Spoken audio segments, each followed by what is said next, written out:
Du coup, bonjour, nous sommes les jeunes du Centre d'animation jeunesse. Nous avons quelques questions à vous poser concernant Villeneuve-Tolosane. Comment vous vous appelez? Agnès Luttmann. Ok. Vous habitez depuis combien de temps à Villeneuve-Tolosane? Oh, mon périple à Villeneuve-Tolosane, il est en plusieurs étapes. Je suis arrivée la première fois à Villeneuve-Tolosane en 1969. J'avais à peu près 10 ans, en cours d'année.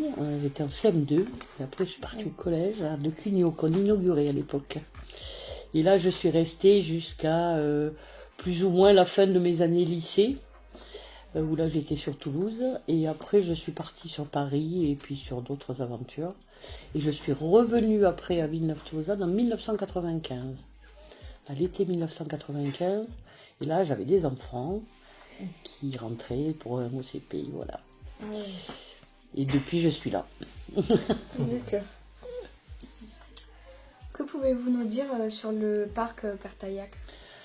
Alors, le parc Cartaillac. Le parc Cartaillac, déjà, il porte le nom de Émile Cartaillac, qui est un éminent archéologue, qui faisait partie de l'équipe qui, à partir des années 1975, dans le cadre des fouilles préventives pour la construction des maisons du quartier des archéologues, puisqu'il y en a plusieurs, dans le cadre de ces fouilles préventives, ils ont découvert les premiers éléments qui ont permis de fouiller encore plus loin et de découvrir ce qui est reconnu aujourd'hui comme un des sites français les plus représentatifs du néolithique chasséen, notamment les peuples chasséens, c'est-à-dire le néolithique autour de 4000, 5000 avant Jésus-Christ. Okay. Donc c'était les premiers peuples de Garonne, les premiers Villevoix identifiés, disons, à cette époque-là. Et les fouilles, du coup, se sont poursuivies dans tout le quartier, pour chaque maison qui a été construite. Et ce qui est aujourd'hui le parc Cartaillac est une réserve archéologique. Ça veut dire que c'est une réserve, c'est un endroit qu'ils n'ont pas fouillé.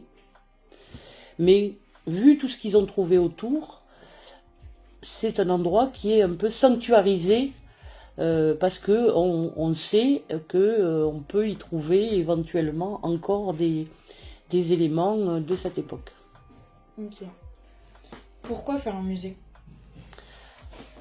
Pourquoi faire un musée? Parce qu'on est attaché à l'histoire et qu'on trouve que c'est intéressant de valoriser ce patrimoine. D'abord parce qu'il est un peu unique. Villeneuve-Tolosane est connu pour ça. Tous les chercheurs un petit peu en archéologie sur la période du néolithique et du chasséen, y compris des Américains, des gens un peu à l'échelle internationale, identifient Villeneuve-Tolosane sur cette période. Donc c'est quand même pas neutre. Et puis parce qu'on trouve que c'est intéressant de le valoriser sur ce site qui en plus, de toute façon, c'est un endroit, le parc actuel, dans la mesure où c'est une réserve archéologique, on ne peut pas en faire grand-chose.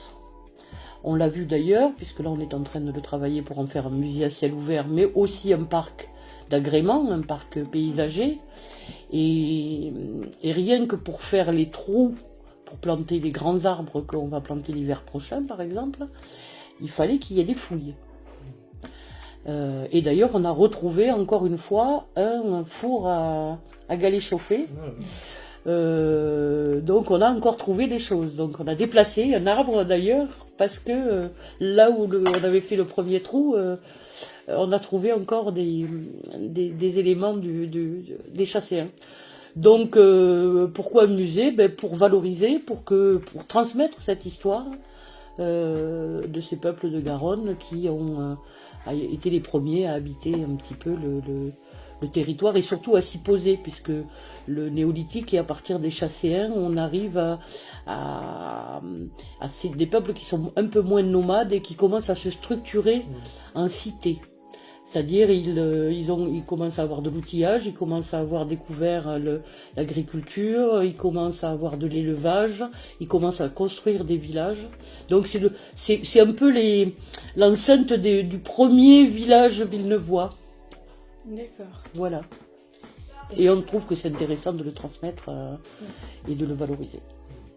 Est-ce que vous savez ce qu'on pourra trouver dans ce musée? Alors le musée, ben, il se décompose de 10 stations, ce qu'on appelle des stations, c'est-à-dire c'est des totems un petit peu, qui traiteront de plusieurs aspects de cette période du néolithique, qui vont présenter un petit peu le parc. Donc les questions que vous m'avez posées seront un peu expliquées aussi sur un des totems, qui présenteront aussi tous les archéologues quand même qui composent le quartier. Puisque vous avez la rue Henri Méroc par exemple. Méroc est un des premiers à avoir découvert dans les fouilles en 1975. Ça a été le premier à trouver quelque chose et qui a alerté tous ses amis archéologues en disant là il y a quelque chose à regarder. Et c'est une des rues importantes de Villeneuve-Tolosane. Et après à partir de là on rentre dans le Breuil, Carteillac, Berthier, tout ça, ce sont des archéologues qui ont marqué une époque, voilà. Après, on évoque ce qu'on a trouvé un petit peu dans le cadre des fouilles sur Villeneuve.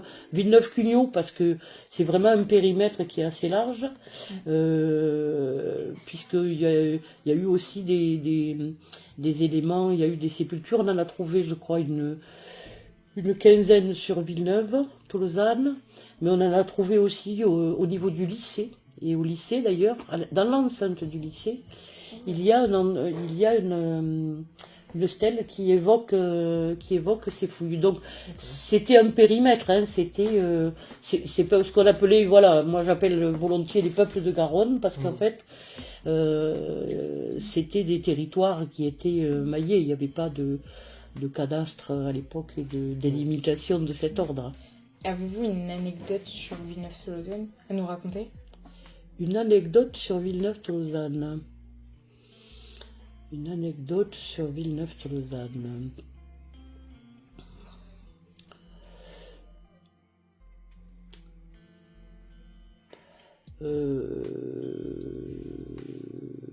Bonne question, un peu joker, j'avoue.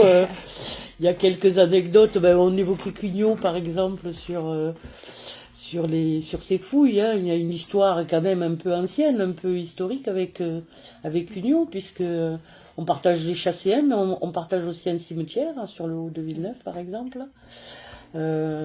C'était à un moment donné Villeneuve-Tolosane-les-Cugnot, on était un peu rattachés à Cugnot, mais en fait on a pris largement notre autonomie, donc petite anecdote, voilà, des petites histoires comme ça, il y en a, mais on en a aussi de l'autre côté.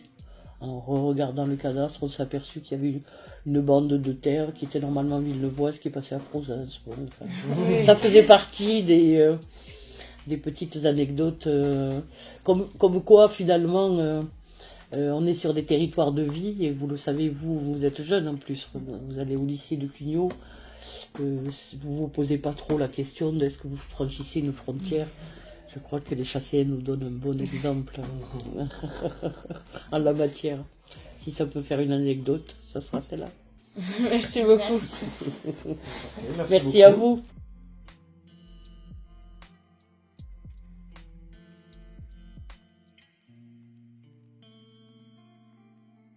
Du coup, bonjour, on vous appelle Noreen, Nolan et Thomas. Nous sommes le centre d'animation jeunesse. Nous avons quelques questions à vous poser, vous seriez d'accord? Oui, tout à fait. Déjà, est-ce que vous pourriez vous présenter?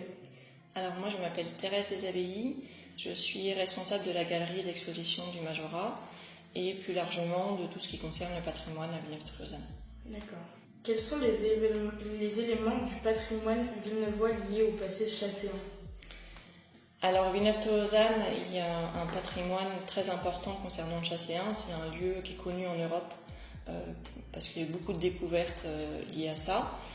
Et il y a eu notamment la découverte de beaucoup de sépultures, donc des squelettes en fait, en très bon état, qui ont été découverts dans les années 80. Et il y a aussi tout un ensemble de ce qu'on appelle des fours à galets chauffés. Donc en fait, c'est des sortes de planchas qu'ils utilisaient au néolithique pour faire cuire la nourriture et pour faire des grands banquets. Et ils en ont trouvé plusieurs centaines à Villeneuve-Tolosane, mais aussi à Cugnot. En fait, c'est sur les deux communes.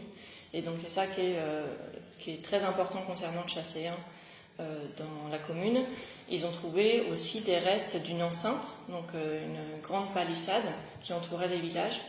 Et ils en ont trouvé, voilà, parce qu'en fait elles ont évolué avec les années, ils en ont trouvé plusieurs et aussi très bien conservées. Donc c'est ça vraiment la majorité du patrimoine. Donc on appelle ça du patrimoine invisible parce que voilà, on peut pas, on a du mal à savoir comment c'était exactement et puis on peut pas le voir vraiment avec nos yeux. Donc c'est ça la difficulté en archéologie, c'est de réussir à se projeter et de voir, d'essayer d'imaginer comment c'était. C'est quoi une enceinte? Une enceinte, c'est une palissade en fait, c'est comme les contours d'un château ou une muraille, voilà. Comme une muraille, voilà. Muraille, on imagine plutôt quelque chose en pierre, et là, l'enceinte, elles étaient en terre et en bois. Y a-t-il des sites spécifiques où je peux en apprendre davantage sur cette période?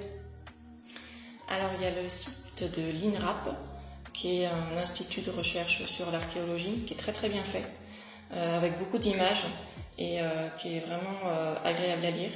Et donc là, concernant le néolithique et le chasséen, il y a énormément de choses. Quelles sont les activités ou les événements liés au passé chasséen que je pourrais découvrir à Villeneuve-Tolosane? Alors c'est encore le tout début, donc pour le moment, il n'y a pas grand-chose. Mais donc le 30 septembre, il y a l'inauguration du parc Cartillac. Donc on appelle un musée à ciel ouvert parce qu'il y aura tout un parcours de médiation avec des panneaux, on pourra lire des choses sur le passé chasséen, il y aura des QR codes qui vont renvoyer un site web. Donc ça c'est un autre lieu où on pourra se renseigner aussi sur le chasséen. Et il y aura des animations et des médiations toute l'année autour de ça. Donc ça c'est encore en cours de création. Et ça va se développer avec le temps. Ok. Du coup, le musée, il est spécialement lié au chasséen de Villeneuve-Tolosane? Oui, tout à fait. C'est vraiment focalisé sur le chasséen parce qu'en fait, ce musée, c'est une réserve archéologique. Qu'est-ce que c'est une réserve archéologique? En fait, c'est un lieu qui n'a pas été fouillé par les archéologues.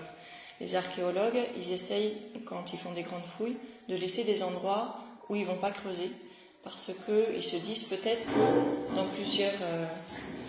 plusieurs dizaines d'années ou dans plusieurs siècles, les futures générations auront plus de techniques, plus de connaissances que nous, pour en fait venir découvrir ces lieux-là qu'ils auront laissés préservés. Parce qu'en fait, quand on fouille, quand on va creuser la terre, on abîme forcément les objets, même si on fait très attention. Il y a toujours un certain risque. On risque toujours de casser quelque chose ou même parfois de le détruire. Et donc, le parc Cartillac, ce musée à ciel ouvert, c'est une réserve archéologique, c'est un endroit qui n'a pas été fouillé. Donc en fait, on ne sait pas ce qu'il y a en dessous. Ça se trouve, il y a des trucs incroyables, il y a des restes de maisons super bien conservés. Mais voilà, c'est un peu un symbole parce que c'est un parc qui représente tout le passé qu'il y a eu autour, toutes les recherches en fait, archéologiques qu'il y a eu autour dans cette zone-là. Je ne sais pas si j'ai bien répondu à la question. Qui a commandé l'idée du musée? Qui a commencé l'idée du musée? C'est ça? C'est Monsieur le maire. Monsieur Vaillant qui avait vraiment cette volonté-là de valoriser le passé archéologique de Villeneuve-Tolosane. Et comme il y a quand même cet axe autour de l'environnement aussi qui est important pour lui, en fait le musée à ciel ouvert il croise les deux dimensions. Donc c'est un endroit où il va y avoir énormément de plantations, ils vont planter beaucoup d'arbres pour faire un peu un îlot de fraîcheur. Vous savez que là il y a cette problématique quand même des villes qui vont devenir de plus en plus chaudes.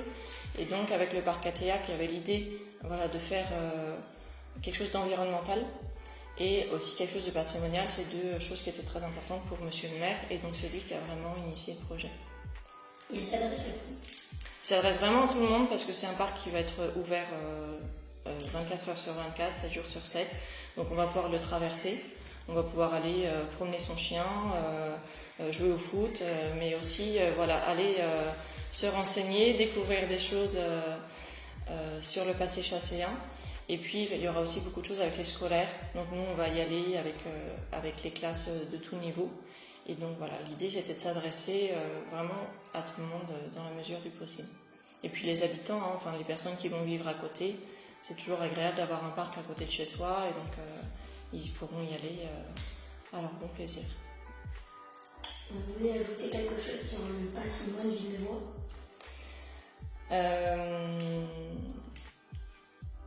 Est-ce que je vais ajouter quelque chose? Je trouve ça très intéressant qu'on valorise ce passé, la préhistorique, parce que c'est vrai que l'archéologie c'est souvent un peu difficile à saisir et puis on ne connaît pas trop, on a un peu du mal à se repérer dans les différentes périodes, mais Villeneuve-Tozan, qui est quand même une petite ville périurbaine, elle a cette chance d'avoir une richesse dans le sol qui est très connue en fait chez les scientifiques et vraiment sur toute l'Europe, mais nous en tant que Villeneuvois on ne connaît pas bien, et donc je trouve ça bien qu'on puisse valoriser un petit peu ce qui fait de notre ville un endroit un peu spécial. Merci de votre participation. Et merci à vous d'être venus nous voir.